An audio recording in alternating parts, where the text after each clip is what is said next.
sahabat, dengan secara kebetulan pada sore hari ini di Kecamatan Pantai Bidari, Kabupaten Aceh Timur, terletak di Desa Payademamsa, dan bangunan tersebut ini menyangkut dua desa, satu Payademamsa, yang satu lagi Pantai Panah.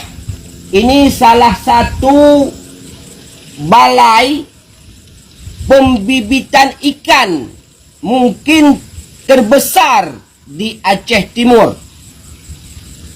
Namun dalam hal ini yang kita sayangkan sudah terbengkalai, bahkan bisa kita kategorikan lahan ini sudah jadi lahan tidur.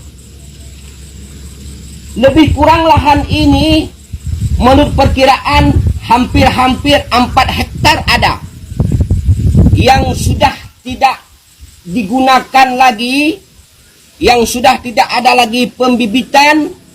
Entah macam mana kita pun tidak tahu.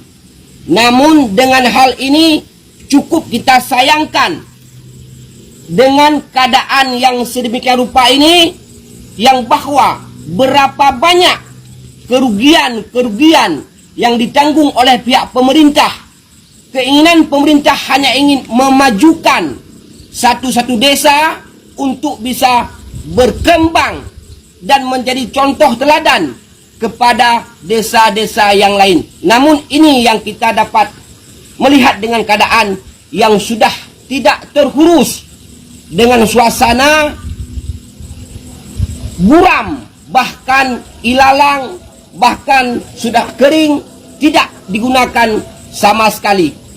Ini dana terbesar, mungkin lebih kurang kalau kita anggaran dengan secara kasar miliaran